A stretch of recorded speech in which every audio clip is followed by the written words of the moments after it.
first and foremost, we are playing Mercio, which is pretty dumb, but I'm not really good at anybody else. Like, I can play a little bit of Ana, but... Yeah, so obviously Mercio's, like, it's not going to do great. The good news here is you have a Reaper for self-vampirism. You have a Diva. She's pretty durable with her, you know, armor and defense matrix. Junkrat's gonna have a tough time, but you're hoping that he's just not taking the brunt of damage since his shots ricochet. So yeah, he's like playing a bit further back. He's not like playing directly in the front line. He doesn't have the most survivability. Yeah, so it can work. I mean, you're also playing control point, which is gonna be good because that means your team's gonna be mainly on point. I'm assuming you would be too, unless you're being a Reddit Lucio. I was playing mainly with a tank. Sometimes I peeled off a little bit to get a pick, but like most of the time I played like with a tank, you know, because I wanted speed in. You know, group up brawls. Like if we have the Diva and the Reaper push in together, that's just like a massive damage output that you can control the movement of. Exactly. So you're still on speed. At that moment, I probably would have just swapped to healing just because we're not rotating. Yeah, anywhere. Okay. Like everybody's grouped up there, so it's just going to provide more value that way. Yeah.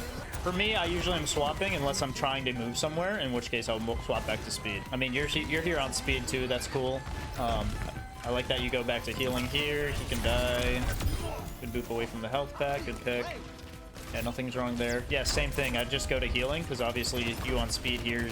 Yeah, it's just not providing as much value. So, one, you can get a lot more healing. Two, beat is primarily built up. Mainly heals. by healing rather than like damage and whatnot. Obviously, like if you're also just sitting there and you put on your healing beats, you're going to get some more healing out that way, so you're going to be building beat faster too. And then another good reason is the fact that you're again running Mercio, so I would think you're kind of the primary healer here. So yeah, I'm used to playing with like more of like a Bat or an Ana who can like main focus heals, and then I can provide the value with the speed. But since we have Mercio, I've just like I just didn't make that like gameplay switch in my head, like that playstyle switch. But I'll keep that in mind for next time. Other than that, I mean, your movement on him is great.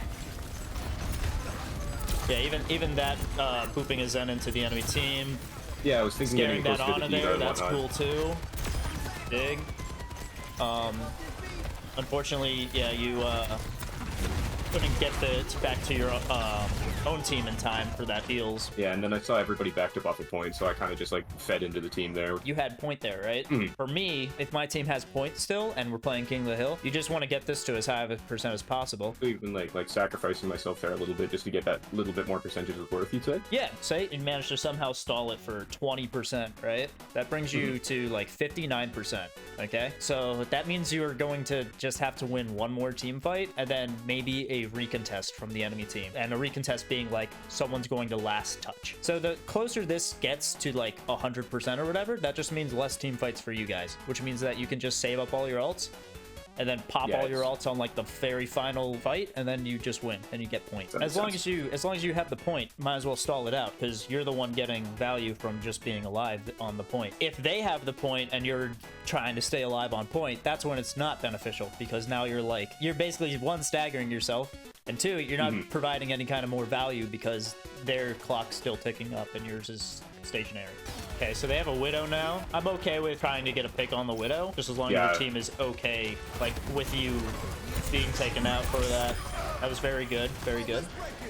Yeah, now you have beat, so I might have waited on the beat, but just because you didn't need it instantly that moment. But it was good to recognize that I guess you're mainly saving beat for Tactical Visor. You took out the Soldier with Tactical Visor, great. Now you don't need to use beat for Tactical Visor. Because that's like the main ult that I can cancel here. The main game-changing ult that I can cancel. It's either that or it's Shatter. You get to choose. Your choice. Doesn't matter to me. Whatever you choose for your playstyle, as long as you're countering an ultimate, that's cool. If you shut down the Tactical Visor, now you have a free beat for free initiation on whatever you want to use it on. I'm assuming you use that to engage, is what you did right after you got the Visor. Yeah, I was thinking of like steamrolling the rest of the team, because I didn't know like the health situation of everybody, given we had Mercio. So I was thinking if I could just have that big burst of like overhealth and then push in to steamroll the rest of the team, we could snowball the fight from there. Right, and you had the free initiation for that, so that's a good play. I'm totally okay with that. Obviously, the other thing would have been if you like recognized that they had Shatter and you wanted to save it for Shatter, like that's cool too.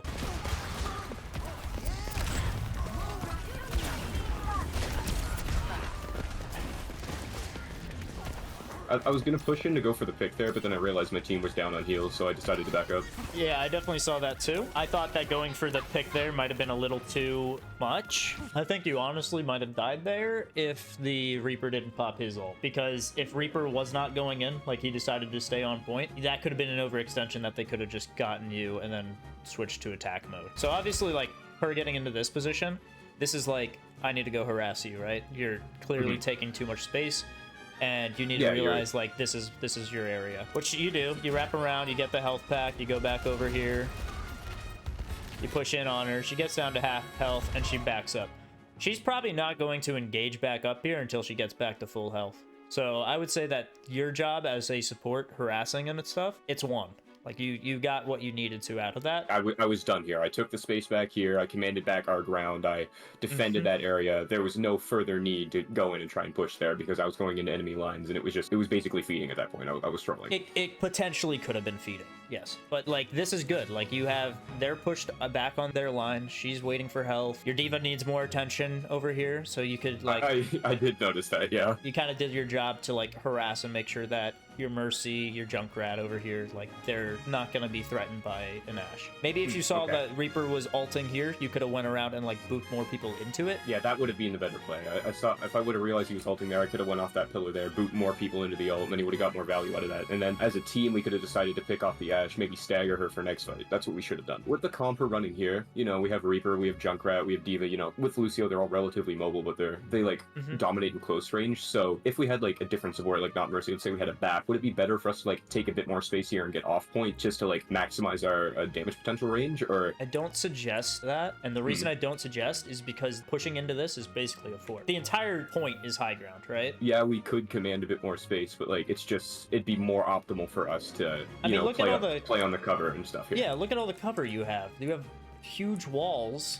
Like, they can't do anything to you there. If you go down here, where's your cover? Like, you got... Exactly. You got, what, a pillar here, a pillar here. If you gotta rotate, now you gotta go through a choke point to get back to cover. It just doesn't make sense. Like, you'd rather just want the enemy to push through these, like, small choke points here. Yeah, it's just better to play there. You have more cover, more natural cover, and the enemy's just pushing through these two tiny choke points.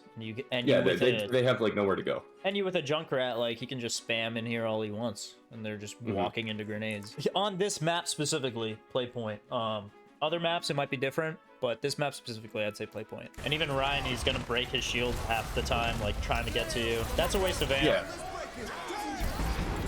That's a waste of beat.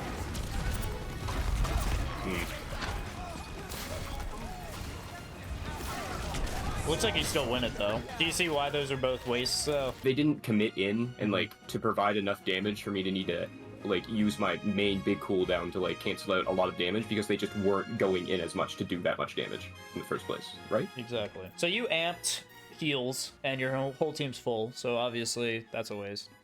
Yeah, You definitely could have just... Like, even if she co's here, you probably could have just waited for her to actually get some people low and then just amp the co. So, obviously, if that connected, you were up here, so you weren't going to get shattered. And then, like, the beat, like, that would have been good. But with him wasting his ultimate and everyone still being full health, like, you don't need a beat unless, like, you really want your team to brawl into them. Like, they don't actually really even get to attacking you guys until your beat's, like, half done. And you could have also just waited for people to fall on the ground before beating. Your beat is now gone, and there's still a Moira and a Reinhardt pushing onto you. I'd be okay if you popped a beat now or something. But you just didn't need to amp heals and then beat. And maybe you did it because it was like a final fight and you were like, gotta get all my abilities out. But just try to think, I guess, more about why you're popping your abilities out for final fight. What is this gonna do when I do this? Yeah. So now that we finished the first round, is there any, like, glaring issues you noticed with the way I played other than that final fight there? Was there anything, like, wrong or anything that you'd change? Or? To me, it all looks good. I guess the main thing would be just if you're not going to be rotating anywhere, just swap to heals just to have that. You're staying on speed, and it's cool. It's like a lot of Lucios do swap between the two, but the way I play Lucio, it's like, if I need to go to rotate to my teammates faster, sure, I'll speed over. If I'm literally just going to be standing and poking a choke, I'm probably just going to swap isn't going to do heals. anything if you're just like strafing back and forth. It's not really doing anything. Yeah, unless you're trying to like strafe a Widowmaker. That's the only time I would say like you can sit speed, because it's tougher for Widow to actually hit a speed boost Lucio than a healing one strafing. But if you're not doing any of that stuff, like just be on heals so that your team's just slowly getting healed. Looks like we're going for a Lucio rollout. I messed it up. I was gonna say, it seems a little slow in my opinion, like getting to what... It seemed weird that you were like using this to just like slowly climb up here. I feel like I would have, if I was Lucio, I would have like gone over here first and then climbed up. That way, if you're like down here and the team somehow like manages to rotate over here, like you can just turn around and boop them. It just gives you more potential to boop if you need to. Yeah, and I'm cool with this too, like harassing the Ana if you want to. Again, with Mercio heals, you're probably not going to win the fight just healing alone, so you definitely need to do something like this in order to... Yeah, I was thinking the Ana's like the main support who was healing their Orisa, so if I can eliminate that, just the faster the horse can die. With Fortified and whatnot, she's just like so tanky. Looks like we're going for Lucio rotations. Again, I would just do it on the other wall. Because you're already over there. But again, like with your team holding up here, that was kind of a waste. I didn't realize, I think, that we were holding so close. Yeah, same deal. You're just sitting here, so you might as well just heal.